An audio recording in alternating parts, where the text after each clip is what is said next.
Hey, Andrew. Hey, that's not Hey, how Andrew. this works. Andrew. No. You're not gonna talk to the judge like that. Andrew, That's not how this works. It's not everybody's in the same socioeconomic class as you are. But here's another thing, Andrew. Yeah. And here's another thing, Andrew.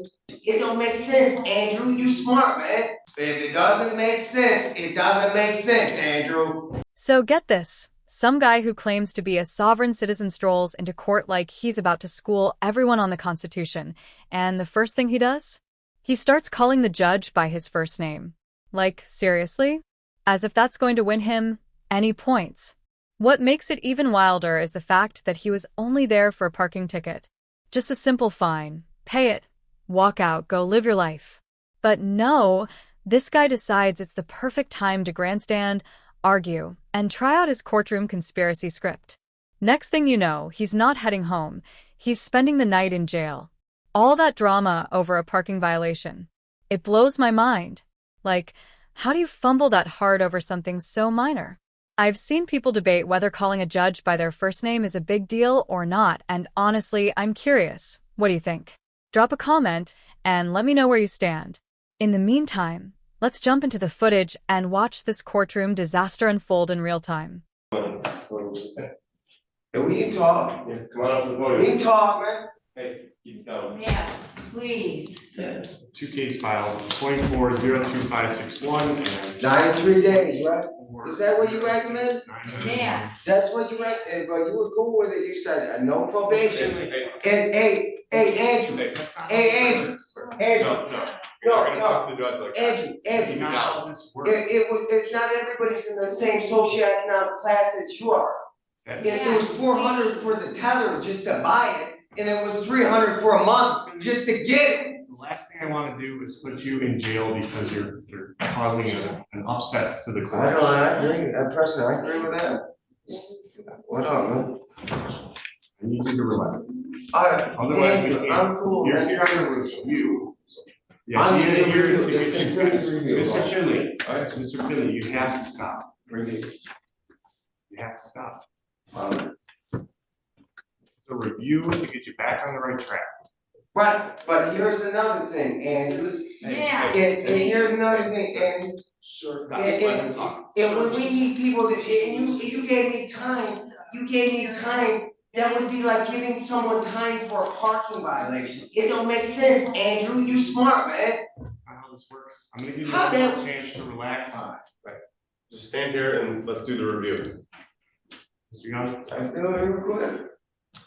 And you can read it, all the statutes you want. If it doesn't make sense, it doesn't make sense, Andrew. Mr. Finley, I have to hold you in direct contempt for Oh. continuing to interrupt Let's go the with court. You're sentenced to a day in jail. Oh. Oh my God.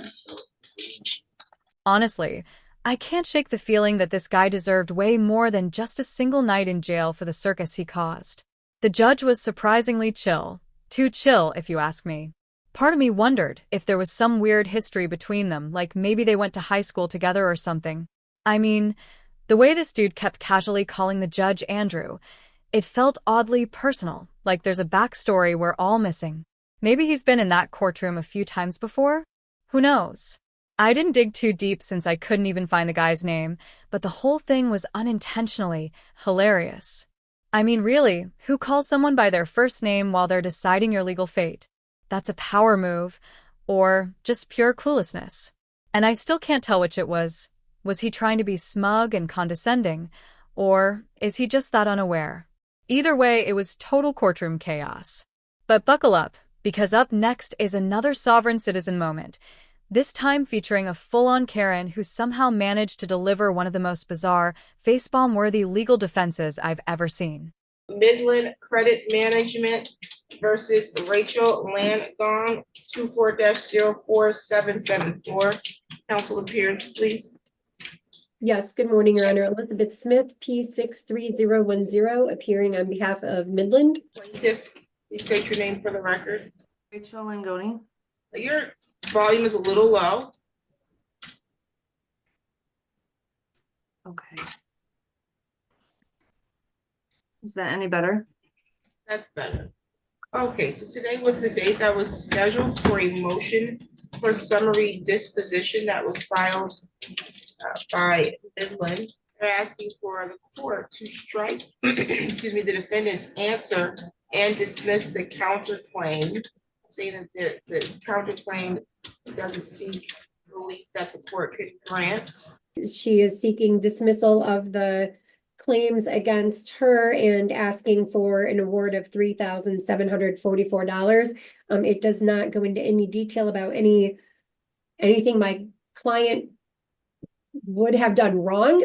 So there's really no basis on which to grant any sort of relief as to the counterclaim. As for our motion for summary disposition, reviewing the defendant's pleadings filed, the crux of the matter is she doesn't believe that she owes anything to Midland because the original creditor was a different entity. So it was a Children's Place credit card held through Community Bank. The account was used. We attached about a year and a half worth of billing statements to our motion showing use, purchases and payments on the subject account. In December of 2021, the account was charged off and sold to Midland. Also, as part of our documents is a letter sent by Comenity to Ms. Langoni explaining that the account with Comenity has been charged off. It was purchased by Midland Credit Management. Any further communications and or payments were to be made with Midland Credit Management.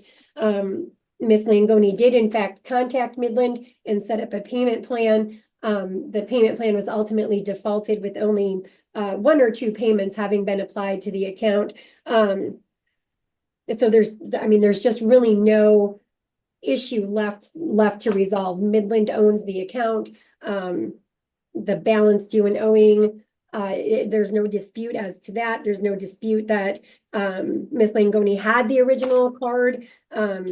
The only issue is her belief that she doesn't have to pay Midland. And again, based on the proofs provided by Midland, and the fact that there was in fact a payment plan set up with Midland, I'll point to the fact that Midland does in fact own the account, is permitted to collect on same. And so we're asking that Your Honor, please dismiss the counterclaim for the reasons previously stated, and then also grant summary disposition on Midland's claim, as there really is no underlying issue for trial. Normally, I'd skip over most of the prosecutor's response in a video like this. Let's be honest, we're mainly here to watch these sovereign citizens crash and burn in real time. But this part? It's actually worth paying attention to. The prosecutor lays the groundwork for what turns into one of the wildest courtroom meltdowns I've seen. This Karen-style sovereign citizen takes what should have been a routine hearing and somehow blows it way out of proportion. There was barely even a reason for her to be there, just filing some baseless, off-the-wall motion that had no legal legs to stand on. You could tell the prosecutor was fully locked in, ready to shut it all down. So with that, let's jump back in and watch this courtroom spiral as she tries to argue her way out of reality and straight into legal fantasy land. Okay, Ms. Langone, I don't see a response to the plaintiff counter defendant's motion from you. No, and I did try to contact legal aid and get some advice. The only thing that she told me that I could do was to ask you to amend my response. As far as what she sent, I still, when we were here the last time and I met with counsel in a separate room, I still maintain that I would like to see the contract. Whether that's, I mean, especially between myself and Comenity, to see that they were legally able to sell the debt. Because if I could go to trial, I would show that the chances that the Comenity was paid for the debt. And I want to be able to show that. It's very different, because if I were to go to court with Comenity, that would have to go through a federal court. It's very different. Let me get some clarity here. You're not disputing that you had a Children's Place account, correct? Correct. You're not disputing that there was a balance of $643.63? No, I'm not disputing that. Okay, your dispute is that you have paid that $643.63? It was paid when I opened the account. It was paid by who? The process, and this is why I wanted to go to trial, because there's so much to explain. There's so much to explain. Isn't the whole reason you're even in court to make your case? To lay out your argument so the judge might, just might, rule in your favor? You'd think that'd be obvious, right? But watching this unfold, it's like she has no clue what she's even doing there. It's giving total improv energy with zero legal backing. I'm honestly curious. Do you think this Karen has some kind of secret strategy she's hiding up her sleeve, or is she just wasting the court's time for fun? Drop your thoughts in the comments, because I genuinely can't tell if she's playing a long game or just completely lost in her own script. When Your Honor, if I may, I believe this is, we've seen this going around online. It basically comes down to an argument that credit cards aren't real money, and somehow by opening a credit card, Comenity is really doing some other sort of banking thing, and it's not really money that has to be paid back. You You have to let her give her response, because she's not actually drafted a motion or Sure. responsive motion to you. And then I'll let you respond to what she's saying, but she's got to have an opportunity to make her statements as to what she believes her defense is. Sure. So you're saying you didn't pay, you charged $643.63 on the Children's Place card, but you didn't pay for it? I did pay on it at the time because I didn't realize what had happened. And when this all started, when I started questioning what was going on, I had called Comenity. What do you mean what was going on? I don't know what that means. When I was trying to understand the legalities of a contract and how the banking system works, I was just studying this on my own. And so I had called Comenity a couple times, spoke to two different people, and all I did was I wanted the original contract so that I could learn the legal terms, how it works, the process. And when they kept telling me that they didn't have this contract, that's when I started asking more questions and learning that how important contract law is, and the fact that it's somehow magically disappeared. I don't understand why the most important legally binding contract would have just magically disappeared. So I started asking a lot of questions, and what I'm basing it off of is off of federal regulations, federal codes, the UCC 3. It's not what the attorney just made it out to be, but it is a lot to explain, and I'm still learning. But I do want to maintain my right to defend myself against. That your right to defend yourself starts with the summary disposition. You don't just get to skip over that portion. If there is a motion for summary disposition, they're saying that you don't have a valid defense, that you have not presented an issue of genuine dispute. You need to now plead to me something that makes me believe that there is an issue of genuine fact that needs to be resolved by either a jury or a trier of fact. And you've not yet provided me that. That's why it was important for you to respond in writing to their motion. I'm giving you an opportunity now to respond verbally, but I need to hear some information that would allow me to understand your mindset and why you believe that you can open a credit card and then charge a balance and then not have to pay the balance. Right, and that's... So answer that. It is very difficult to explain, but I can... If you're into this kind of content and want to see more courtroom chaos and legal lunacy, don't forget to hit that like button and subscribe to the channel. It seriously helps me track down even more wild clips to share with you, and your support means a lot. So, thank you. I 100% would not have disputed this with Midland if that was the case, that I just wanted to borrow money and not pay it back. That's honestly, that's not what it's about. I don't mean to cut you off, but I'm trying to follow. So your dispute is that The past due debt was charged off? I'm not following what the dispute is. My main, I feel like I need to, I'm obviously, I didn't go to law school, so understanding this process is not easy for me. And if I lose the case, it's gonna be because of a procedural issue and my own fault, not because I'm wrong, though. I've learned way too much about the bank's process at this point. But Well, I just don't- have to I'll be- maintain that there's I no don't, contract. I would disagree with that, because what you've said so far, was that you opened a credit card, that you used that credit card to purchase some things. And then you didn't pay the credit card. And I'm trying to understand, but you said that the credit card, it was paid, and I'm trying to figure out how was it paid if you didn't pay it? It's the banking process when I provide my social security number and did not fully understand what I was signing and what I was signing over. Okay, so it's- because you signed a contract for a credit card and you didn't fully understand, you think that that's a defense? Well, see, that's the tricky thing is my defense would be different with Comenity versus Midland.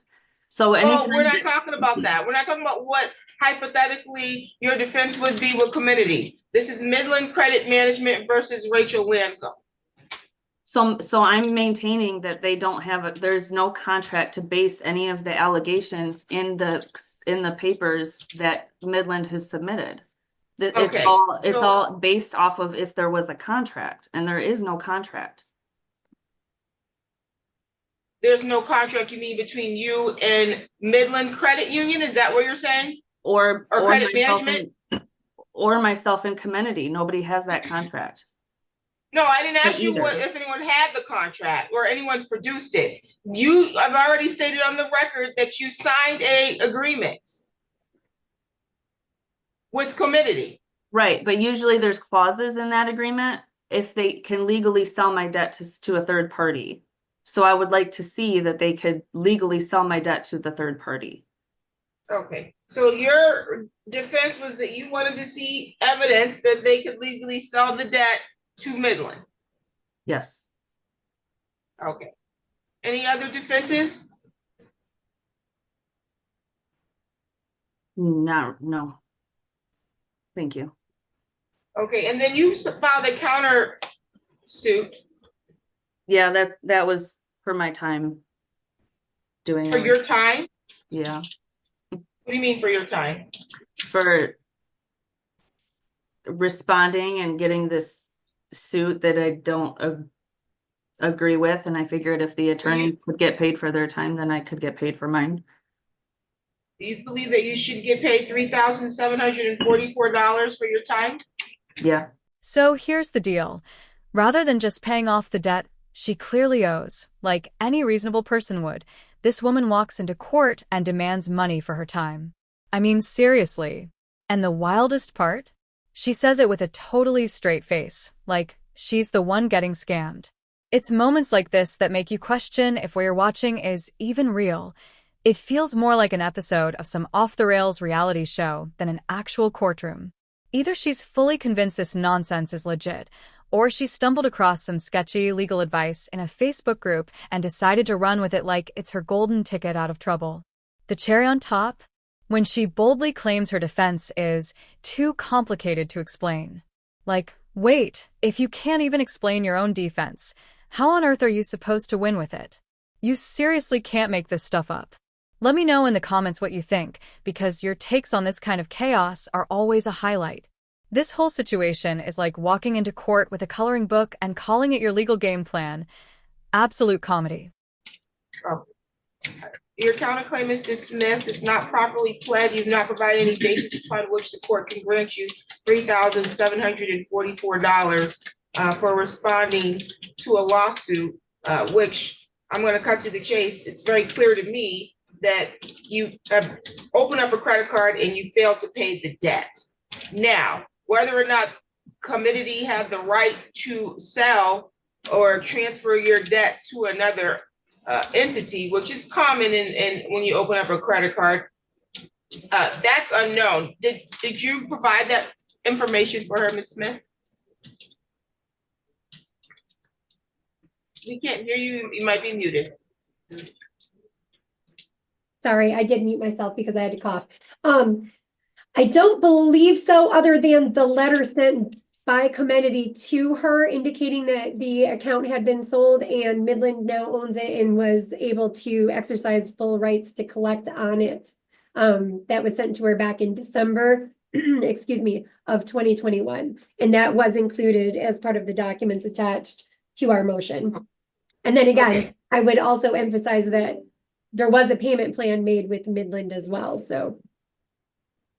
She made a payment plan with Midland? Yes, there were two $15 payments made, to the account. When? This was, give me a moment, Your Honor, it's in the motion. They were made, there was one payment for $15 made August 28th of 2022. That payment was actually returned on August 31st of 2022. And then there was another $15 payment was made October 27th of 22. Why was the August 22 payment returned? My system says declined. I'm not sure if, I mean, that could be, like if a credit or debit card was used and then it ended up being, you know, like an invalid account number, or like the account got closed, or it could be an NSF. Okay, but the October 27, 2022 payment was accepted? That's correct, Your Honor. Okay, so Ms. Langone, you've actually waived any defense or argument that you had that you didn't have a debt or a duty to pay the debt. You tried to make payments on the debt with Midland, not with. Before I knew my rights. That you've waived that argument. Even if they were to provide you a physical copy of the agreement, which I don't know how you applied for this credit card. I don't know if you applied in a store. I don't know if you applied online. You're not disputing that you applied. You're just disputing that there may possibly have been a clause in there that would be a defense for you. But you have not been able to produce any of that on your own. You've produced nothing to the court. To the contrary, you've produced information through your answer and even in your responses today that tend to lead to the fact that you owe this money. You have no plausible defense to the debt. I'm finding judgment in favor of the plaintiff in the amount of $643.63. Thank you, Your Honor. Did you provide an order?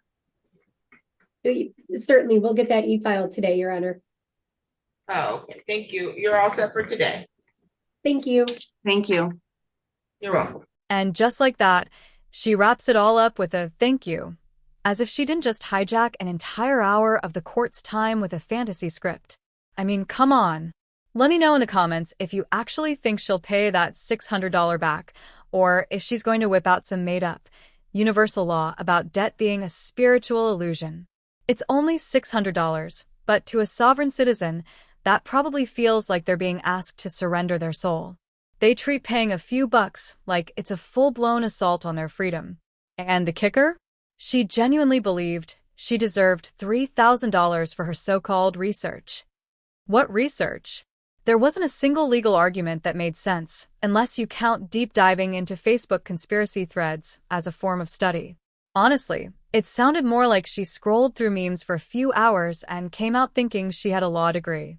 But hey, if courtroom chaos like this keeps you entertained, don't forget to smash that like button and hit subscribe for more wild legal moments. Thanks so much for watching. I appreciate you all. Take care and see you in the next one.